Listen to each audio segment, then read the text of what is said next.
안녕하십니까. 중대재해처벌법 시행 1년 의무화 과제에 대해서 강의하게 된 이응섭 노무사입니다. 저는 노무업인 온의 대표 공인노무사입니다. 저는 한국노총 서울지역본부 노동법률지원센터의 구성원 노무사로서 현재 근로복지공단 서울북부 업무상 질병판정위원회 위원이기도 하고 산업안전보건공단에서 인정한 산업안전보건 강사로서 산업안전 관련된 강의를 다수에서 하고 있습니다. 오늘은 중대재해처벌법 시행이 된 지 1년이 넘었습니다. 그때 한참 올해 초 1월쯤부터 노동부에서도 토론회도 하고 노동단체하고 노동부에서 관련된 사항에 대해서 시행 1년을 맞이해서 그 의미와 과제에 대해서 여러 가지 과제 부분을 도출시키고자 토론회를 통해서 여러 가지 자료들이 많이 있었고, 그 자료들을 중심으로 제가 오늘 우리 노동조합 쪽에서 노동자분들께서 알고 있어야 할 내용과 과연 어떤 방향으로 중대재해처벌법이 개정되거나 개편되면 좋을지 한번 살펴보는 시간을 갖도록 하겠습니다. 우선 들어가면서 제가 좀 질문을 몇 가지 좀 드리고 싶은데요. 요즘 챗 GPT가 우리 사회를 많이 바꾸고 있습니다. 많이 활용하시는 우리 동지분들 계시고 또 조합원분들께서도 업무 중에 아마 많이 사용하고 계실 거라고 예상을 하고 있습니다. 저도 업무 중에 상당히 많은 도움을 받고 있는데요. 상당히 글솜씨가 좋습니다.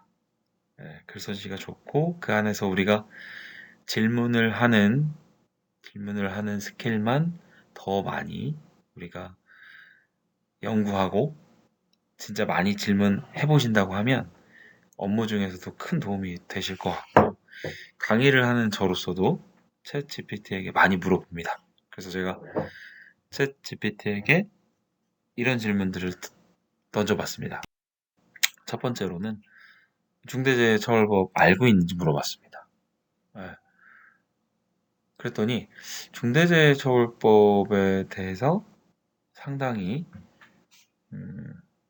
금방 답변을 저에게 줬는데, 형사적 책임을 묻는 법률이다. 그리고 중대재해처벌법은 산업재해로 인한 사망, 부상 또는 재산상 피해가 발생할 경우에 관계자에게 형사적 책임을 묻는 법률이다. 뭐 틀린 말도 일부 있긴 한데 대부분 맞죠. 그리고 중대재해 범위에 대해서 얘기하고 있고 책임의 범위에 대해서도 얘기하고 있고요. 근데 여기서 책임의 범위에서 산업 사업주 이런 표현은 상당히 저희 쪽에서는 잘 쓰지 않는 단어죠. 또 안전관리 책임자라는 기술이었으면 더 좋았을 거고요. 형사처벌은 산업 사업주. 근데 뭐 경영 책임자 정도로 중대재해처벌법에서는 얘기하고 있죠. 그리고 형사상의 책임을 부담하게 된다. 벌금, 징역, 과태료. 글쎄요. 벌금하고 징역은 있지만 과태료 부분은 중대재해처벌법에서 없죠. 이런 부분들이 좀 한계죠. 챗GPT의 한계고요. 근데 이 부분은 분명합니다. 중대재해처벌법의 목적은 산업재해를 예방한다는 점이에요. 즉 사업주에 대한, 즉 경영 책임자에 대한 형사적인 처벌을 전제를 하고 있기 때문에 자연스럽게 먼저 사업주가 신경 써서 예방을 하게끔 하는, 그거에 대한 근거가 되는 중대재해처벌법 이라는 부분을 챗GPT에서도 얘기는 하고 있습니다. 제가 또 다른 질문을 좀 드려봤는데요. 한국에서 중대재해처벌법이 왜 필요한지 그 핵심 이유를 세 가지만 알려달라고 부탁해봤습니다. 그랬더니 첫 번째는 인명피해를 예방한다. 두 번째는 안전문화를 조성한다. 그리고 공정한 책임을 할당한다. 네. 첫 번째, 두 번째는 잘 이해가 되죠. 네, 되는데 제가 세 번째에 이 공정한 책임 할당이라는 이 키워드에 상당히 충격을 받았습니다. 아, 이렇게 간단하게 표현할 수도 있구나. 네, 즉 공정한 책임 할당, 즉 공정한 책임 할당. 이 말은 예전에 피해가 발생하면 사실 그 산업재해로서 사망사고나 많이 다치는 사고가 발생됐을 때 공정한 책임을 사업주가 과연 졌었는지 한번 생각해 보게 되고, 공정한 책임을 처벌과 손해배상을 믹스해서 만들어낸 중대재해처벌법이 진짜 공정한 책임의 이 사업주를 끌어들일 수 있는, 공정한 책임 범위를 정하고 할당할 수 있는, 그래서 보상과 정의를 같이 실현할 수 있는, 즉 피해자에게 모든 걸 전가하는, 피해자에게 보상과 정의가 제대로 실현되지 않던 그런 상황을 개선할 수 있는 그런 키워드, 공정한 책임 할당. 이걸 챗GPT가 얘기를 하고 있네요. 마지막으로 한번 구체적으로 질문을 한번 더 해봤습니다. 세계적으로 산업재해 사망자 수를 비교해 봤을 때 대한민국의 수위는 어느 정도 있고, 국가별 산업재해로 인한 사망자 수 및 만일률을 비교한 표를 작성해 달라고 부탁했더니 금방금방 나옵니다. 물론 통계치는 좀 2021년도, 아직 챗 GPT가 2022년도 데이터를 갖고 있지 않죠? 21년도 데이터를 가지고 얘기했는데 이 숫자는 잘못됐습니다. 한번 보시면 산업재해로 인한 사망자 수가 187명. 이건 말이 안 되죠. 지금 사고성 사망자 수만 800명이 넘는 수준인데 이렇게 기재를 했고, 만명당 사망자 수는 근데 어느 정도 맞습니다. 0.43명 정도가 우리 만명당 산재 사망자 수거든요. 그래서 좀 다르긴 하지만 여튼 순위도 좀 다를 수 있는데 우리가 만인율 기준으로는 상당히 높은 편입니다. 영국이 가장 낮은 수준이어서 한 0.04명 정도, 저희가 0.4명 정도, 즉 10만 명 정도로 했을 때 4명 정도가 사망하는 수준인 거고, 영국 같은 경우는 이제 100만 명 정도 돼야 한 4명 죽는 거죠. 거의 10만 명 사이에서는 0.0, 그러니까 반명 정도가 죽으니까 아직 안 죽을 가능성이 높은 거고, 그죠? 그래서 저희는 10,000명일 때 안 죽을 확률이 한 명이 한 명이 채 안 되는 수준인 거긴 하죠. 10만 명으로 곱하기가 됐을 때는 4명 가까이 죽는 상황입니다. 상당히 높은 편입니다. 이제 이런 상황이죠. 제가 하나 더 물어봤네요.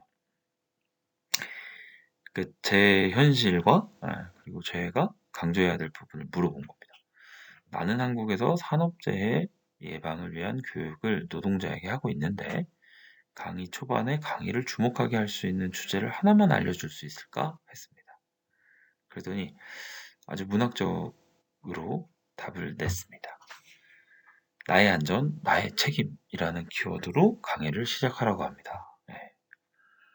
즉 위험을 파악하고 예방하는데 사회적인 책임뿐만 아니라 조직적인 책임뿐만 아니라 개인적인 책임 또한 있다. 뭐 개인에게 책임을 떠넘기자는 게 아니라 개인 스스로 안전에 대한 가장 가까운 예방자이기도 하고, 또 수습할 수 있는 가장 가까운 거리에 있는 노동자이기 때문입니다. 또 동료에게는 알람을 해줄 수 있는 가장 산업 안전에 있어서 가장 천병이기도 하고요. 또 가장 적절한 조치를 취할 수 있는 신속한 거리에 있는 노동자이기도 하고요. 그리고 무엇보다 좀 중요한 개념은 조직적인 책임 내에서 산업 안전과 산업 중대재해를 예방할 수 있는 것은 현장의 목소리를 전달하는 것일 텐데, 그 과정에서 개인으로서 혹은 조직적인 차원, 노동조합 차원에서 지금 현장의 위험한 목소리, 그리고 대책이 필요한 것들, 예방이 필요한 사항들에 대해서 적극적인 건의를 할 수 있고 참여하는 것들, 예, 그런 것들이 이제 나의 책임이고 나의 안전을 지킬 수 있는 역할인 것이죠. 예, 그래서 이런 얘기를 많이 하라고 하네요. 처음에. 네, 상당히 도움을 받고 있습니다. 네. 그래서 제가 강의 나가면 항상 여쭤보는 것들이 그런 겁니다. 산업재해가 그럼 무엇일까요? 키워드가 두 가지 있죠. 네. 산업재해는 업무하고의 인과관계가 있어야 한다. 즉 업무 수행성과 그리고 업무에서 기인한 재해여야만 된다는 겁니다. 이 두 가지, 즉 업무 수행 중에 발생한 사고, 그리고 업무와 관련성이 있어서 업무에서 원인이 된 질병이나 사고여야 된다는 점이죠. 뭐 이건 표현이 그런 거지만 여튼 일하다가 아프거나 일하다가 다치시거나, 안타깝지만 일하다가 사망하신 것들을 산업재해라고 쉽게 표현할 수 있습니다. 그러면 산업안전은 무엇일까요? 네, 이렇게 좀 연속된 질문을 하면 다들 좀 힘들어 하시긴 하지만, 산업안전, 아까 표현했듯이 쉽게 한번 가면 산업안전은 아까 같이 산업재해가 발생하지 않는 환경을 조성하는 거겠죠.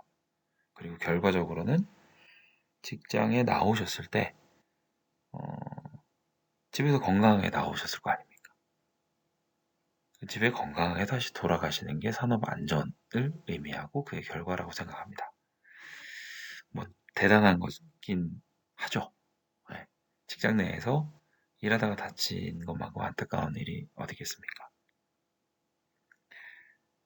나의 일이기도 하지만, 회사의 일이기도 하지만, 일을 하다가 다치시는 것에 대한 책임은 개인에게만 질 수 없습니다. 그래서 사회적인 책임과 회사라는 조직적인 책임을 우리는 부여하고 있는 거고, 그건 법률로서 규정을 하고 있는 것입니다.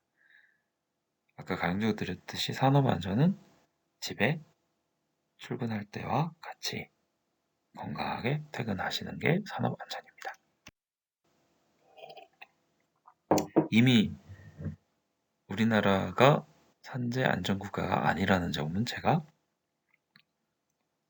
답변을 드렸던 것 같습니다. 그걸 한번 데이터를 한번 살펴볼까요? 이건 2021년 12월 말 산재 발생 현황인데, 그때 전체 재해자 수는 한 12만 명 정도 됐었습니다. 즉 산업재해로 인정받은 인원을 의미합니다. 이때 사고 재해자 수는 10만 명이 좀 넘죠. 절대 다수를 차지하고 있습니다. 그리고 사망자 수는 한 2,080명 정도 됐습니다. 그 중에 사고성 사망자 수, 즉 질병을 제외한 사고성 사망자 수가 828명에 달하는 걸 볼 수 있습니다. 상당히 많은 숫자죠. 즉 사고 재해자 수가 10만 명인데 사고 사망자 수가 828명에 달하는 거죠. 즉 질병으로서 재해자 수는 훨씬 더 많지만 사고로 기인한 사망자 수가 828명 정도가 되고 있고, 점점 줄고 있긴 하지만 상당한 숫자를 보이고 있다는 점입니다. 그리고 최근 데이터를 또 비교해서 봐야 되기 때문에 2022년에는 그럼 늘었을까요, 줄었을까요? 살펴봤더니 조금 더 늘었습니다. 874명으로 그 인원수는 더 늘었고, 사고 사망 만인율은 0.43명으로 아까 살펴봤듯이 10만 명당 4명 정도, 4~5명이 우리나라는 사고 사망으로 산재로 인정받고 돌아가시고 계십니다. 뭐 연령별, 구문별로도 있지만 유형별로 어떻게 사망사고가 발생하는지 보면 떨어짐이 가장 많습니다. 낙상이죠. 그리고 부딪힘도 상당한 숫자, 그리고 끼임, 협착이라고도 하는 끼임 사고가 90명에 달합니다. 교통사고가 많을 것 같지만 그렇지 않습니다. 떨어짐 사고가 가장 많고 그렇기 때문에 건설에서 402명이 사고 사망자 수가 기록되고 있는 것입니다. 유주급의 승인 기준으로 살펴봤을 때 사고 사망 만인율이 점점 줄고는 있었지만 21년, 22년은 똑같이 0.43명이 나왔고요. 점점 줄고 있었습니다. 불과 2010년 정도 때는 0.7명 정도 기록을 했었습니다. 근데 상당히 줄고 있습니다. 하지만 아까 국가적으로 봤을 때는 우리가 굉장히 높은 편입니다. 상당히 높은 편입니다. 또 5년간 제 유형별 사망사고를 보면 독보적으로 가장 많은 사고는 떨어짐 사고입니다. 가장 상위에 랭크돼 있죠. 그 다음은 이제 게임과 부딪힘 이런 사고들이 있고 교통사고는 우리가 생각하는 것보다 많지 않다는 점입니다. 즉 업무상 사고이기 때문입니다. 자, 그래서 이제 본격적인 주제로 들어오면 중대재해처벌법 시행 1년의 의미와 현황에 대해서 살펴봅니다. 먼저 제가 이제 질문을 드렸던 내용하고 우리나라가 과연 산업재해에 있어서 청정국가인가? 그 수준은 어떤 건가? 미리 한번 살펴볼 겁니다. 왜 제가 미리 살펴봤을까요? 중대재해처벌법이 필요한지 필요하지 않은지가 사실은 논란이었었습니다. 근데 우리나라는 반드시 필요한 국가입니다. 왜 그럴까? 지금의 산업재해 현황이 그걸 말해주고 있습니다. 사고성 사망사고는 우리가 0.43명으로 상당히 높은 수위에 있습니다. 한 해에 한 870여 명 정도가 사고성 사망사고로 죽고 있습니다. 질병성 사고까지 더해지면 2,000명 가까이 죽고 있습니다. 이 비율은 상당히 높은 수준이고 그걸 예방하기 위한 목적으로 사업주와 경영 책임자에게 산업 안전에 따른 보건 그리고 산업 안전의 예방 조치들을 적극적으로 하라는 취지에서 중대재해처벌법이 만들어졌다고 보면 됩니다. 그래서 우여곡절 끝에 작년 1월 27일에 시행된 중대재해처벌법입니다. 중대재해처벌법 개정 연혁을 보면 21년도에 국회에 통과됐고 국무회의 통과를 거쳐서 21년 1월 26일에 공포됐고 그 다음날 바로 시행됐습니다. 우선 시행은 상시근로자수 50인 이상을 사용하는 사업장에서 시행됐고 이제 2024년 1월 27일이 되면 내년이죠. 5인 이상을 고용하는 사업장은 전부 적용이 됩니다. 법의 목적은 안전보건조치 의무를 위반해서 인명피해를 발생하게 한 사업주랑 경영 책임자, 공무원 및 법인의 처벌 등의 규정을 하고 중대재해를 예방하고 시민과 종사자의 생명과 신체를 보호하는 걸 목적으로 합니다. 중대재해처벌법은 중대재해 처벌의 대상이 사업주 그리고 공무원으로 크게 보면 나눠집니다. 그 이유는 중대 시민재해가 있고 중대 산업재해가 있기 때문이죠. 중대 산업재해 쪽을 저희는 좀 살펴볼 텐데 우선 사망자가 1명 이상일 때 중대 산업재해로 분류합니다. 두 번째, 동일한 사고로 6개월 이상 치료가 필요한 부상자가 2명 이상 발생했을 때, 그리고 또 동일한 유해 요인으로 급성 중독 등 대통령령으로 정하는 직업성 질병자가 1년 이내에 3명 이상 발생했을 때를 중대산업재해라고 정의합니다. 그리고 여기서 중대재해처벌법에서는 근로자라는 용어를 쓰지 않습니다. 왜냐하면 조금 더 넓은 범위의 종사자라는 단어를 사용하는데 그 이유는 그렇습니다. 도급, 용역, 위탁 등 계약의 형식과 관계없이 그 사업을 수행하기 위해서 대가를 목적으로 노무를 제공하는 자도 포함하고 있기 때문입니다.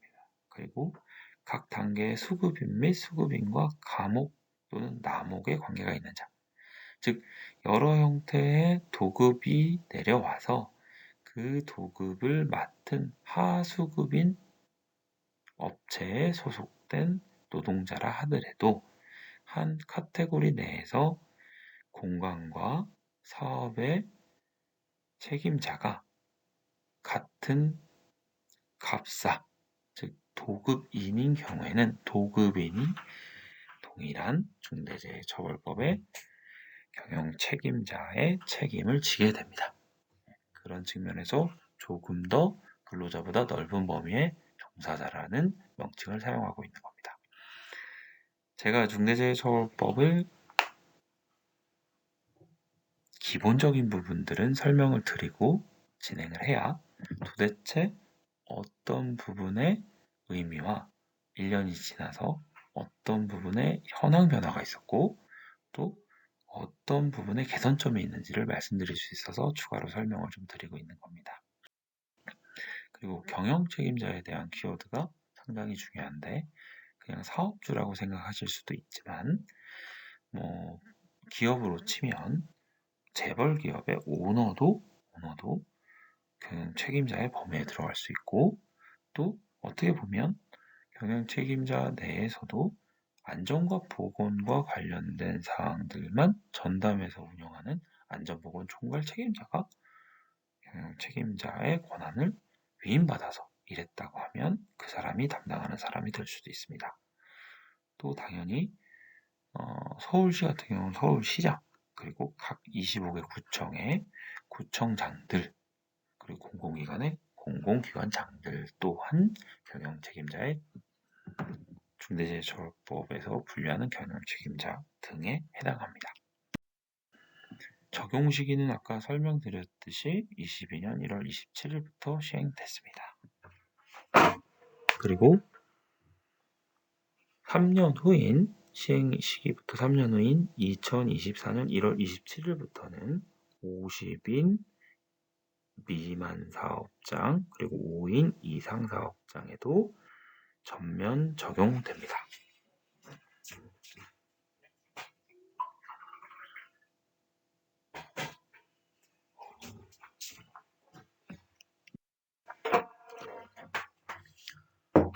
이 50인 미만 사업장에 3년이나 유예기간이 있었다는 점의 의미를 살펴보면 실제 사고 사망자 수는 670명이 이게 통계는 2021년 통계인데 이 중 50인 미만 사업장에서 상시근로자 수가 50인 미만 사업장에서 무려 670명의 사고 사망자 수가 발생하고 있습니다. 즉 절대 다수가 50인 미만에서 사고로서 사망하고 계십니다. 그런데 670명이라는 수준이 압도적임에도 불구하고 중대재해처벌법은 3년 후에나 적용된다는 점입니다.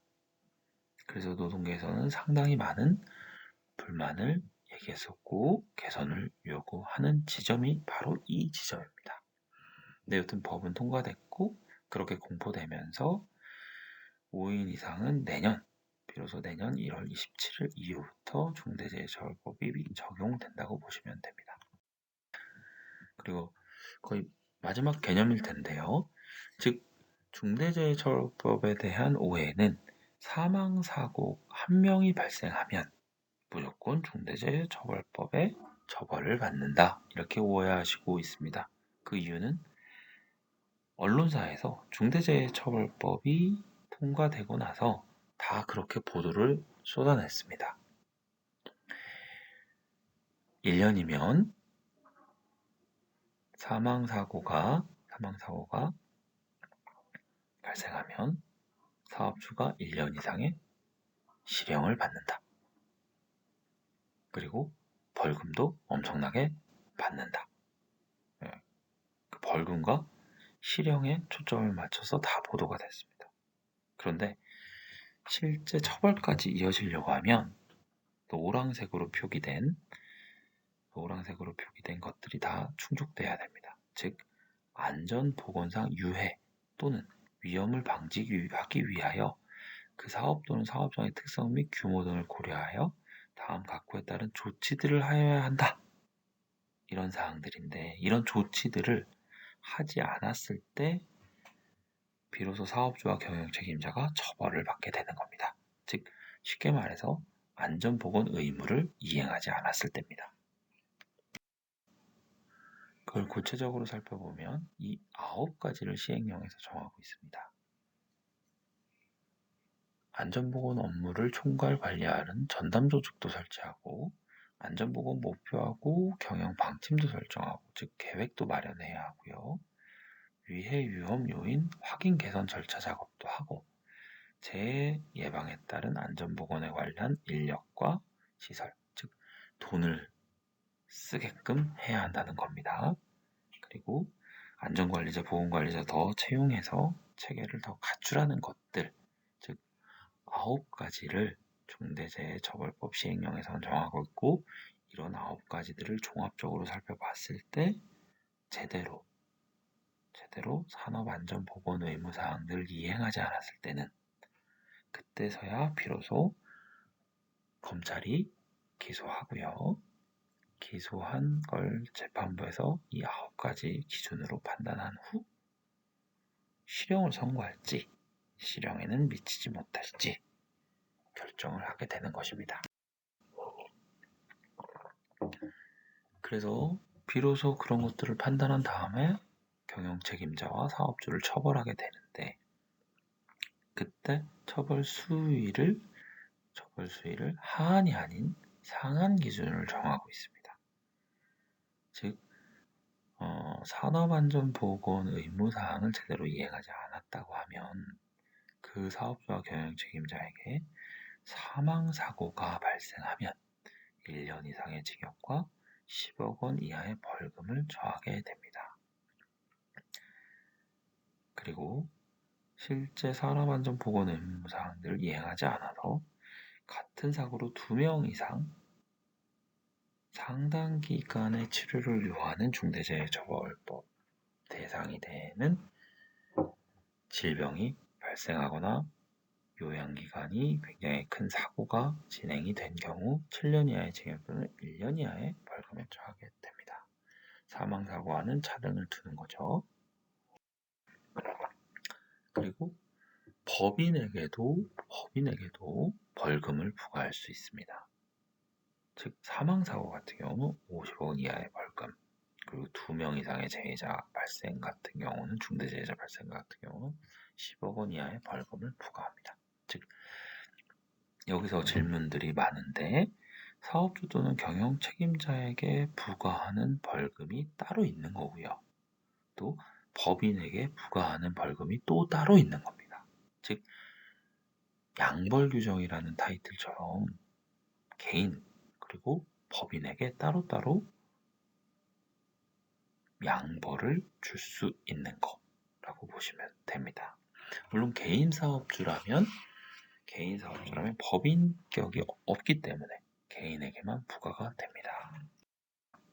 그리고 이건 노동자분들께서 꼭 알아주셔야 할 사항이 있는데, 지금까지 산재 사고든 또 산재 이제 사망 사고든 질병성 재해를 겪게 되시면 산재로 인정받으면 사업주가 고의 또는 과실, 부주의가 있었다고 하면 그에 따른 민사소송을 제기할 수 있었고 민사소송에 따른 손해배상액을 재해를 당한 피해자가 청구하고 혹은 유족이 청구해서 받을 수 있었습니다.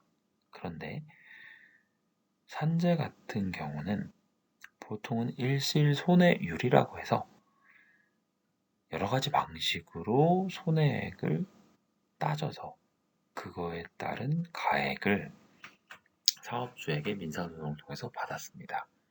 그런데 그 재해의 성격을 봤더니 그게 중대재해에 해당되더라 하면 원래는 손해액을 그냥 민사소송을 통해서 중대재해가 아닐 때는 2억을 받았다고 하면 중대재해로 판정된 건에 대해서는 최대 손해액의 5배까지 사업주에게 배상 책임을 물을 수 있다는 점입니다. 이걸 법원의 판결을 통해서 이걸 법원이 고려해야 된다는 점이기 때문에 적어도 5배 이하에서는 결정이 될 것이고 그 손해액이 상당히 늘어난다는 점은 분명한 사실입니다.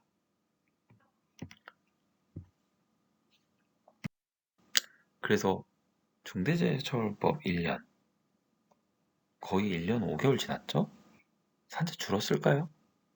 아까 사실은 답을 벌써 제가 드렸죠. 산재 사고 사망자 수는 오히려 늘었습니다. 네, 이 자료는 중대재해처벌법 시행 1년 현황 및 과제 토론문에서 한국노총 연맹의 김광일 본부장께서 발제한 토론문을 제가 참고한 자료입니다. 보시면 사고 사망자 수는 전체적으로 39명이 줄었습니다. 그리고 사망 사고 건수도 줄었습니다. 그런데 중처법이 적용된 50인 이상 사업장의 사망 사고자 수는 오히려 늘었습니다. 그리고 다음 자료는 재해조사 대상 통계를 봤을 때 사고 사망자 수가 874명으로 828명이었던 2021년보다 더 늘었습니다. 아까 중대재해처벌법에 저촉이 되는 즉 50인 이상 사업장의 사고 사망자 수가 600명대였고 더 줄었다고 말씀을 드렸는데 전체 통계 즉 50인 미만 사업장까지 다 가져와 봤더니 사고 사망자 수는 오히려 많이 증가한 걸 확인할 수 있습니다. 즉 중대재해처벌법 영향으로 사업장에서 엄청 신경 써서 사고 사망자 수가 줄게 되었냐? 그렇지 않다는 점입니다.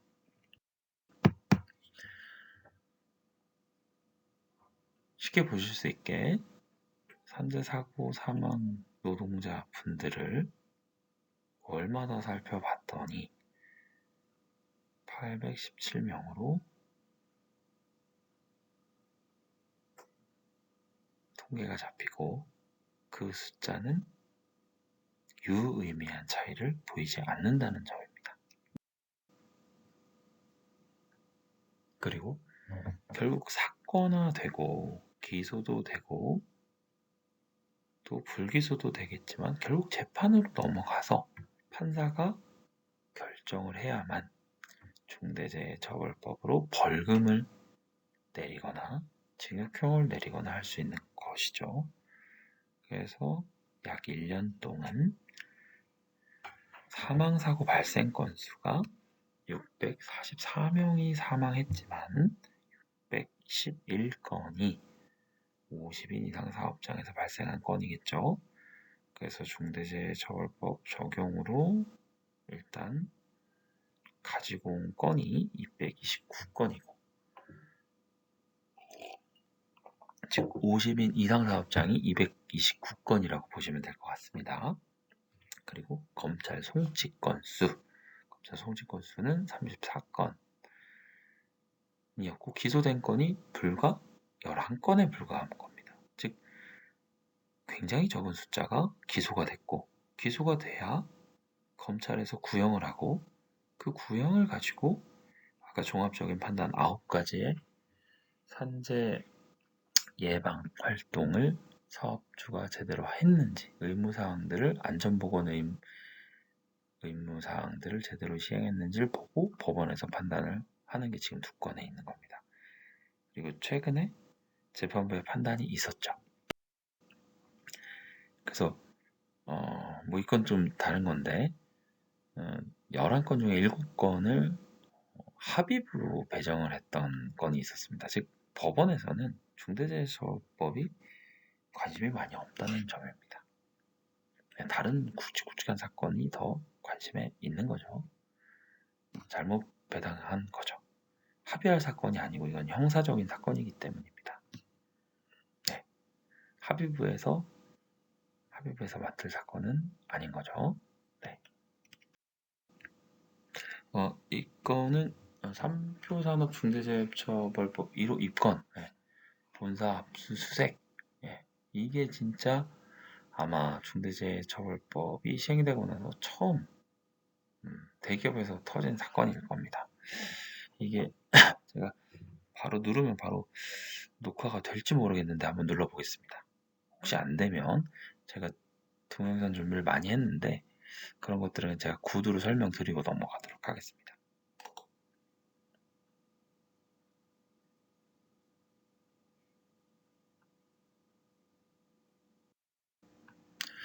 네, 그리고 이 중대재해처벌법 첫 유죄 판결 소식도 최근에 있었거든요.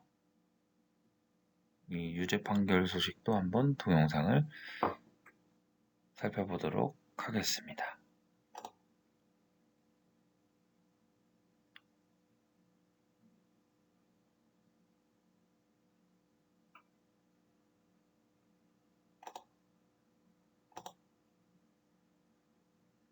판결이 나왔습니다.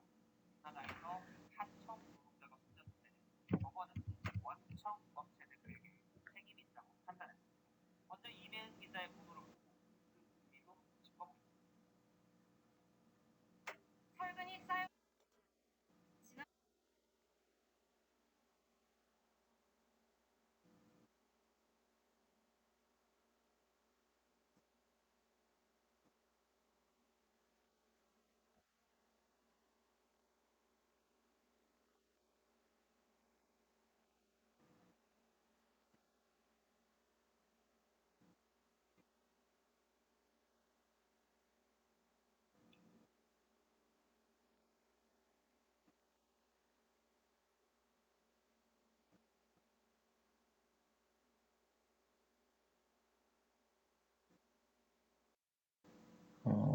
그렇게 돼서 중대재해처벌법의 의미와 현황은 줄지 않았다. 그리고 개선할 점이 많다. 이렇게 요약할 수 있을 것 같습니다. 그리고 그 다음 주제로 중대재해처벌법 시행 1년 그 과제에 대해서도 한번 살펴보도록 하겠습니다. 그럼 어떻게 바뀌어야 할까요? 중대재해처벌법을 강화할 필요가 있겠다. 그러니까 사실 입법 과정에서도 경영계 로비 때문에 많이 축소된 점들이 많이 있었습니다. 뭐 제가 여러 가지 말씀드릴 수 있겠지만 아까 최근에 설명드렸던 손해배상액의 5배를 더 청구할 수 있다라는 노동자에게 이득이 되는 문구가 있었죠. 경영계에서 상당히 반대해서 5배로 많이 축소된 겁니다. 애초 안이 50배였었던 걸로 알고 있고요. 그리고 벌금 또한 10억 원 이상이었던 게 10억으로 내려온 걸로 알고 있고요. 그렇기 때문에 결국 중대재해처벌법을 개정한다고 하면 경영 책임자의 정의를 더 명확하게 할 필요가 있겠다. 그리고 벌금의 하한선도 설정을 해서 그거 아래로는 내려갈 수 없게끔 하자. 그리고 현장 훼손이나 사실은폐 등 형사처벌, 즉 사업주가 사실은폐나 중대재해처벌법의 책임을 면하기 위한 관련된 조작들을 했을 경우는 형사처벌을 규정해 놓아야만 예방할 수 있겠죠. 그리고 적용제외사업장 및 적용유예 이런 사업장들, 즉 5인 미만 사업장이 될 텐데 그런 예외적인 조항들을 없애자, 이런 내용들이 필요한 거고요. 그래서 결국은 중대재해처벌법을 강화할 필요가 있겠다라고 우리 노동계에서는 당연히 인지하고 있어야 합니다.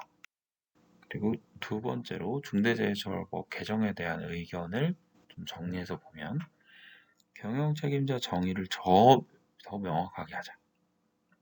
네. 아까 설명드렸듯이 구체적으로 하나씩 더 살펴보자는 거죠.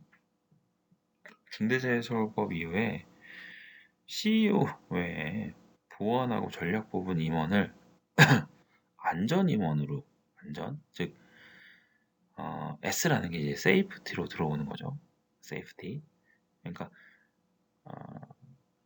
CSO를 새롭게 신설해서 안전보건과 관련된 총괄 책임자를 선임하고 총괄 책임자에게 안전보건 의무사항들을 예산부터 집행하고 피드백까지 할 수 있는 모든 권한을 넘기면서 대표이사나 사업주 그리고 오너 일가들의 책임을 면하는 그런 즉 처벌 회피에 몰두하고 있는 대기업의 전략을 우리는 많이 봤습니다. 그렇기 때문에 법인의 대표이사를 명확화하고 실질적인 경영 책임자가 책임질 수 있도록 하자. 이렇게 설명을 좀 더 드리고 있고, 실질적인 경영 책임자, 그러니까 가장 윗선을 묻자라는 의미죠. 즉 사실은 산업안전된 부분만 놓고 보면 아무도 경영 책임자가 되고 싶어 하지 않겠죠. 근데 조직이라는 게 원래 그렇게 돌아가지는 않지 않습니까? 모든 이익과 권한과 다른 책임들은 경영 책임자가 갖고 있기 때문에 그에 따른 부담스러운 부분까지도 당연히 동시에 가져가야 되는 게 맞는 거고, 그거에 대한 걸 한마디로 얘기하자면 중대재해처벌법에 있어서도 경영 책임자, 즉 대표이사 중심으로 책임을 져야 한다는 걸 의미합니다. 두 번째로 벌금형의 하한선을 설정하자. 저는 이거 굉장히 중요하다고 보는데요. 왜냐하면 하한선을 설정해야만 징벌적 벌금 도입이 가능하고 그 안에서 연동할 수 있는 것들이 있는 거죠. 즉 법인에서 매출액이든 그 안에서의 수익금에 따른 균등화된, 즉 상대적으로 잘 버는 기업에게는 벌금 10억이 얼마 안 될 수 있죠. 그렇기 때문에 경영사항들을 고려한 상대적인 벌금을 더 많이 부과할 수 있게끔 그런 것들이 필요하다고 보고 상한선도 삭제할 필요성이 있다고 보는 겁니다. 그리고 형사처벌 부분은 현장을 훼손하거나 사실을 은폐하려고 조사를 방해하는 등 사항들이 있는 경우는 더 엄격하게 형사처벌을 하도록 관련 규정을 신설해야 된다는 점입니다. 그리고 적용제외 사업장과 사업 및 사업장을 삭제해서 5인 미만 사업장도 전부 다 적용될 수 있도록 관련 개정사항들을 추진해야 할 것입니다. 그리고 손해배상 하한선 설정도 의미가 있습니다. 손해배상의 상한선을 두어서 잘못하면 제대로 된 배상을 받지 못할 가능성이 있다. 즉 5배니까요. 그거보단 더 큰 손해를 우리가 받았을 수 있죠.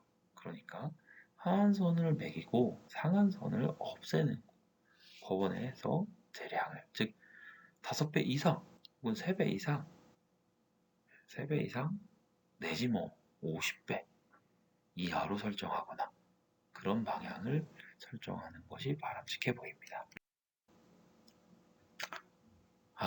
요것도 영상인데 여기 오정세 배우가 열심히 자기 일을 하는 사람에 대해서 맺은 말을 한 게 있습니다. 즉 이런 내용입니다. 누구나 같은 자리에서 열심히 이제 맡은 바 책임을 다하지만 못 알아줄 때도 있다는 겁니다. 그런데 꿋꿋이 해오다 보면 특별하게 잘한 것도 아닌 것 같은데 남들이 잘 알아주는 것들이, 그런 상황들이 발생한다는 겁니다. 그렇게 잘 인정을 받는 것도 중요하고 열심히 일하는 것도 중요하지만 오정세 배우가 얘기했듯이 특별한 일이 없어도 우리도 항상 안전만큼은 특별한 일이 것처럼 본인의 안전만큼은 항상 챙겨주셨으면 합니다. 열심히 일하는 것도 중요합니다. 하지만 안전하게 일하는 건 훨씬 더 중요합니다. 사회적인 책임, 조직적인 책임, 개인적인 책임이 안전에선 다 모두 중요하다고 볼 수 있습니다. 산업안전에 있어서 전문가는 제가 강의하고 있는 저도 아니고 바로 현장에서 일하고 계신 현장 노동자분들입니다. 노동자분들께서 개인의 책임 잘 준수해 주시고 조직에게 말해서 위험한 부분을 개선하고, 그것도 부족하다면 사회적으로 지금처럼 중대재해처벌법이 입법되도록 일련의 조치들, 현장에 맞게끔 법률이 개선되도록 힘을 모아주셔야 할 때입니다. 자, 그래서 저는 공동체 의식, 사회의식 이런 걸 많이 강조하는 편인데요. 저의 강의의 마지막 멘트는 김영석 교수님의 100세 철학자의 행복론에 나오는 글귀로 마무리하려고 합니다. 한번 읽어보면, 훌륭한 가정은 다른 데 있지 않다. 이웃과 사회를 걱정하는 사회의식을 자녀에게 물려줄 수 있을 때 개인과 우리 사회의 불행은 크게 줄어들 수 있다. 여기서 김영석 교수가 현재 104세시거든요. 이분이 하시는 얘기 중에 제가 감명받은 게 2가지 있습니다. 지금 이 글귀입니다. 첫 번째는, 즉 이웃과 사회를 걱정하는 마음이 우리가 얼마나 있을까? 또 어떻게 해야 그런 마음이 생길까? 그리고 그 마음을 어떻게 해야 계속 지속할 수 있을까? 그것입니다. 그게 저에게 주는 한 가지 큰 울림이었습니다. 2번째는 이 교수님이 104세 살아오면서 가장 최근에 질문 많이 받는 게 그런 겁니다. 건강 비결이 무엇입니까? 이 행복론 책에서도 김영석 교수님이 주로 얘기하는 건 그겁니다. 본인이 100을 할 수 있는 능력이 있다고 하면 80 정도의 일을 하라는 것입니다. 무리해서 120을 하면 그건 개인에게도 불행하고 사회적으로도 불행하다고 말씀하고 계십니다. 즉 한순간은 120을 할 수 있지만, 그리고 120을 해서 인정받을 수 있지만 조직이나 사회에서는 120을 하는 사람인 것처럼 생각할 수 있습니다. 그럼 그 기대에 부응하기 위해서 계속 무리를 하게 됩니다. 그러니까 우리는 본인이 100을 할 수 있다고 하면 80 정도의 수준에서 무리 없이 개인의 행복과 사회적인 책무를 다 할 수 있다고 생각합니다.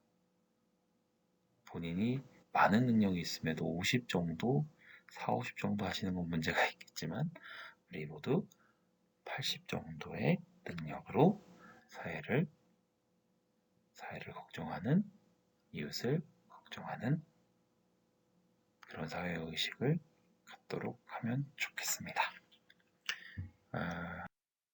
제 강의 이렇게 마무리하려고 하는데요. 중대재해처벌법 1년, 시행 1년, 그 의미와 과제에 대해서 한마디로 정리하자면, 중대재해처벌법으로 인해서 1년 만에는 큰 사회적인 변화가 있지 않았다. 즉, 사고성 사망자 수가 줄지도 않았고, 오히려 50인 미만 사업장에서는, 그리고 산재 사망 사고자 수는 더 늘었다. 그리고 법률에서 정하곤 있지만 벌금의 상한선과 손해배상액의 상한선은 그 의미가 노동자 측에서는 바람직하지 않고 오히려 하한선을 정하는 게 더 의미가 있겠다. 그리고 법률에서 경영 책임자를 조금 더 명확하게 해서 실질적인 대표권을 행사하는 경영 책임자에게 벌금과 징역형이 돌아가도록 하는 게 맞겠다. 정도 정리하도록 하겠습니다. 그리고 한 가지 더 기대하는 점은 2년, 3년 후에는 진짜로 수치로서 사고 사망자 수만큼은 정말 수치로서 줄었으면 하는 마음입니다. 이것으로 저의 강의는 마치고 함께 이렇게 시청해주신 노동자분들께 진심으로 감사합니다.